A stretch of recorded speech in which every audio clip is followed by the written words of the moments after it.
Hi students, good morning. ఈరోజు మనం US visa ప్రాసెస్కి మనం ఇంటర్వ్యూకి అటెండ్ అయ్యేటప్పుడు ఏ డాక్యుమెంట్స్ తీసుకెళ్ళాలి, what documents we have to carry when we are attending visa interview, US visa interview. బయోమెట్రిక్స్కి ఏ డాక్యుమెంట్స్ తీసుకెళ్ళాలి అండ్ వీసా ఇంటర్వ్యూకి ఏ డాక్యుమెంట్ తీసుకెళ్ళాలి. ఓఎఫ్సి అంటారు, ఆఫ్ సైట్ ఫెసిలిటేషన్ సెంటర్ అంటారు. బయోమెట్రిక్కి ఇంకొక పేరు off site facilitation centre. So మనం ఈరోజు క్లియర్గా తెలుసుకుందాం. మీరు స్కిప్ చేయకుండా జాగ్రత్తగా వినండి, చూడండి అండ్ మీ ఫ్రెండ్స్కి కూడా షేర్ చేయండి.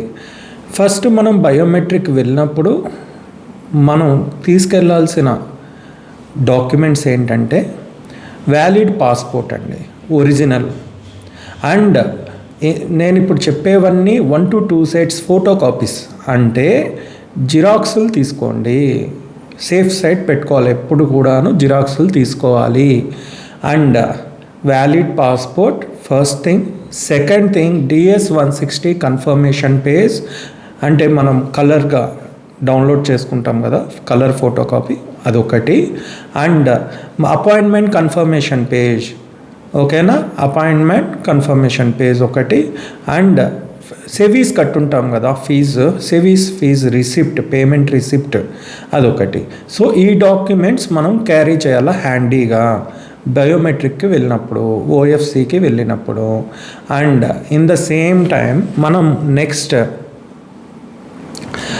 కౌన్సిలేట్కి వెళ్ళినప్పుడు, అంటే ఎంబసీకి మనం వీసా ఇంటర్వ్యూకి అటెండ్ అయినప్పుడు ఏ డాక్యుమెంట్స్ తీసుకువెళ్ళాలి. వ్యాలిడ్ పాస్పోర్ట్ కామన్ అండి ఇది. సో నెక్స్ట్ థింగ్ ఏంటి, మనము బ్యాంక్ రిసిప్ట్, మనం visa fee CCI payment axis బ్యాంక్లో అలా ఆర్ ఆన్లైన్లో చేసుంటాం కదా, ఆ బ్యాంక్ రిసిప్ట్ తీసుకువెళ్ళాలి. అండ్ సెవీస్, ఫెడరల్ సెవీస్ ఫీ పేమెంట్ చేసి ఉంటాం, సో FMJ ఫీ అని కూడా అంటారు దాన్ని. సో ఆ ఫీజు రిసిప్ట్ తీసుకెళ్ళాలి, payment receipt. And visa application DS-160 confirmation page, non immigration visa అంటారు. సో మనము స్టూడెంట్స్ మనం అప్లై చేసే వీసాని ఇమిగ్రెంట్ వీసా కాదండి, మనం వెళ్ళి నాన్ ఇమిగ్రెంట్ వీసా అంటారు. మనం వెళ్ళి మన పని, ఫోకస్ ఆన్ స్టడీస్, మన will be getting back, will be coming back to our home country అనేసి మనం ఈ వీసా, మనం పర్మనెంట్గా వెళ్ళడానికి కాదు, దీన్ని నాన్ ఇమిగ్రెంట్ వీసా అని కూడా అంటారు. సో నెక్స్ట్ అడ్మిషన్ లెటర్ తీసుకెళ్ళాలి. మీ ఇన్స్టిట్యూషన్ నుంచి ఏదైతే మీరు I-20కి అప్లై చేసి ఉంటారు కదా, ఆ అడ్మిషన్ లెటర్ తీసుకెళ్తే సరిపోతుంది. నెక్స్ట్ మనం I-20 తీసుకెళ్ళాలి. I-20 ఏ ఇన్స్టిట్యూషన్ అయితే మీరు ఆప్ట్ చేసుకొని ఉంటారో, అన్నీ వచ్చిన ఇన్స్టిట్యూషన్స్ అన్నీ తీసుకెళ్లాల్సిన అవసరం లేదు. మీరు ఏదైతే మీరు అప్లై చేసుకొని దేని ద్వారా మీరు ప్రాసెస్ అనేది ఇనిషియేట్ చేస్తున్నారో ఆ I-20 అనేది మీరు తీసుకెళ్తే సరిపోతుంది. నెక్స్ట్ మనం సెవీస్ ఇన్స్టిట్యూషన్కి మనం సెవీస్ I-20 వచ్చి ఉంటుంది కదా ఇన్స్టిట్యూషన్ నుంచి, ఆ సెవీస్ I-20 తీసుకెళ్ళాలి. నెక్స్ట్ టెస్ట్ స్కోర్స్ ఉంటాయి కదండి, మీరు GRE రాసుంటారు, కొంతమంది GRE రాసుండరు, బట్ మీరు ఏ ఎగ్జామ్స్ అయితే రాసుంటారో ఆ ఎగ్జామ్స్, అంటే Duolingo or IELTS academic or TOEFL home edition. ఇప్పుడు బ్యాచిలర్స్ అనుకోండి, TOEFL home edition or test సెంటర్లో, మన ప్రోమెట్రిక్ సెంటర్స్లో రాస్తుంటాం, ఆ స్కోర్ కార్డ్స్ తీసుకెళ్ళాలి ఒరిజినల్వి. అండ్ డ్యూలింగో ఇంగ్లీష్ టెస్ట్వి, any kind of English proficiency exams మీరు ఏవి రాసుంటే అవి హ్యాండీగా 2 సెట్స్, ఏవైనా కూడా 2 సెట్స్ తీసుకెళ్ళండి. సేఫ్ సైడ్, మళ్ళీ ఒకసారి లోపలికి వెళ్ళాక మళ్ళీ ఇబ్బంది పడే పనులు మనకు ఉండకూడదు. నెక్స్ట్ మనకేం కావాలి, ఫినాన్షియల్ డాక్యుమెంట్స్ అండి. ఏ టైప్ ఆఫ్ ఫినాన్షియల్ డాక్యుమెంట్స్, మీరు loan sanction letter, in case ఇప్పుడు మీరు లోన్ అప్లై చేసి ఉంటారు, లోన్ శాంక్షన్ లెటర్ వచ్చి ఉంటుంది, అది లోన్ శాంక్షన్ లెటర్. లేదా మీరు ఓన్ ఫండ్స్ అనుకోండి, సేవింగ్స్ అండి. సో సేవింగ్స్ పాస్బుక్లో మన ఇది ప్రింట్స్ తీసుకుంటారు కదా ఫర్ 1 year, ఇది 28 వర్కింగ్ డేస్ది. మీ కన్సల్టెంట్స్ ఎలా చెప్తే అలా చేసుకోండి. సో నేను మన సబ్స్క్రైబర్స్కి అండ్ మన స్టూడెంట్స్కి నేనేం చెప్తానంటే, ఇప్పుడు మీరు ఎడ్యుకేషన్ లోన్ పెట్టుకున్నా కూడా ఒక 20 lakhs వరకు ఆర్ 15 lakhs వరకు వాళ్ళ ఆర్థిక పరిస్థితి బట్టి మనం సేఫ్ సైడ్ లివింగ్ ఎక్స్పెన్సెస్ కోసం డబ్బులు పెట్టుకొని మంచిది. ఆ లివింగ్ ఎక్స్పెన్సెస్ది స్టేట్మెంట్ అండి.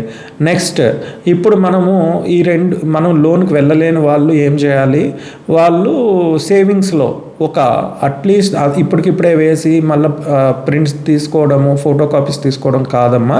మీరేం చేయాలంటే మీరు కొంచెం ప్రియర్గానే మనం అప్లై చేసుకోవాలి అనే ఉద్దేశంతో మీరు అట్లీస్ట్ 2 months 3 months ఇప్పుడున్న పరిస్థితులు చెప్తున్నా, మిమ్మల్ని మిస్లీడ్ చేస్తుంటారు. కానీ ఫినాన్షియల్ డాక్యుమెంటేషన్ అనేది చాలా స్ట్రాంగ్గా ఉండాలి, మనం చాలా స్మార్ట్గా కూడా ఉండాలి. అది మనం పెట్టుకోవడం వచ్చి కొంచెం ఎంత ముందుగా ఉండాలంటే ముందు చూపు, మనకు ఒక విజువలైజేషన్ అనేది ఉండాలి. ఒక 2 months ముందు నుంచి మనం మెయింటైన్ చేయడం మంచిది, ఏ ఫండ్స్ అయినా కూడా. సో ఆల్ టుగెదర్ నేను చెప్పేది ఏమంటే ఫినాన్షియల్ డాక్యుమెంట్స్ రికార్డ్స్ అనేది మనం ఏదైతే మన స్టేట్మెంట్స్ ఉంటాయో, ఏదైతే సర్టిఫికేషన్స్ ఉంటాయో, ఏదైతే ఉంటాయో అన్నీ మీరు హ్యాండీగా తీసుకెళ్ళండి. అండ్ ఫినాన్షియల్ డాక్యుమెంట్స్లో ఇంకొక విషయం కూడా ఏమొస్తుందంటే మన అడిషనల్ సపోర్టింగ్ డాక్యుమెంట్స్కి CACE రిపోర్ట్స్ ఉంటాయి, chartered accountant and chartered engineer. So అవి డాక్యుమెంట్స్ కూడా మీరు తీసుకెళ్ళాలి. సో ఈ డాక్యుమెంట్స్ అన్నీ మీరు కేస్ హోల్డర్ ఉంటుంది, సో ఆ కేస్ హోల్డర్లో మీరు ఆ ఫైల్ ఒకటి పెట్టుకొని ఆర్డర్లో పెట్టుకోండి. ఫస్ట్ ఏది రావాలి, DS 160, ఆ తర్వాత కన్ఫర్మేషన్ పేజ్, ఆ తర్వాత I-20, ఆ తర్వాత మనకు ఇన్స్టిట్యూషనల్ ఆఫర్ లెటర్, ఆ తర్వాత మన ఫీ పేమెంట్ రిసిప్ట్స్ ఏ ఉంటాయో ఆ సెవీస్వి ఇవన్నీ కూడా అవన్నీ ఉండాలి ఇంకో ఫోల్డర్లో. నెక్స్ట్ మనకేం కావాలి, మనం ఇంకా ఫినాన్షియల్ డాక్యుమెంట్స్ ఒక హోల్డర్లో ఉండాలి. నెక్స్ట్ ఇంకొక లేయర్లో ఏముండాలి, మన అడిషనల్ డాక్యుమెంటేషన్ అన్నీ ఉండాలి. ఆ నెక్స్ట్ లేయర్లో ఏముండాలి, అకాడమిక్ డాక్యుమెంటేషన్ అంతా ఉండాలి. సో 10th ఇంటర్మీడియట్ మన ఉంటాయి కదా అకాడమిక్ క్వాలిఫికేషన్ డాక్యుమెంటేషన్ రికార్డ్స్, మన బ్యాచులర్స్, మీరు మాస్టర్స్ చేసి ఉంటే మాస్టర్స్ డాక్యుమెంట్స్. సో ఇవన్నీ కూడా మీరు under graduate and bachelors and post graduation ఇక్కడ చేసి మళ్ళీ పోస్ట్ గ్రాడ్యుయేషన్ వెళ్ళే వాళ్ళు కూడా పోస్ట్ గ్రాడ్యుయేట్ సర్టిఫికేట్స్ కూడా చూపించాలి. మీరు అన్నీ డిస్క్లోజ్ చేయాలండి, ఏది కూడా మీరు ఎన్క్లోజ్ చేయొద్దండి. మీరు ఇక్కడ మాస్టర్స్ చేసి అక్కడ పెట్టకపోతే if they find something suspicious మళ్ళీ దే విల్ మిమ్మల్ని డిపోర్ట్ చేస్తారు. ఎందుకు మీరు ఎందుకు పెట్టలేదు, మీరు ఎందుకు హైడ్ చేశారు అనే మాట వస్తుంది. సో కైండ్లీ మీరు ఏ డాక్యుమెంటేషన్ కూడా మీరు ఎన్క్లోజ్ చేయొద్దండి, డిస్క్లోజే చేయాలి. ఓకే, అన్నీ కనబరచాలి. నెక్స్ట్ ఫైలింగ్ అనేది చాలా క్వాలిటీగా చేసుకోవాలి. మనం ఇవన్నీ కూడా క్లీన్గా వెళ్ళాలి. అవన్నీ నెక్స్ట్ వీడియోస్లో చెప్తాను. మనం ఇంటర్వ్యూకి వెళ్ళేటప్పుడు ఇంకా మనం డ్రెస్సింగ్ ఎలా ఉండాలి, మనం లిజనింగ్ ఎలా ఉండాలి, ప్రతిదీ నేను క్లియర్గా చెప్తాను మీకు.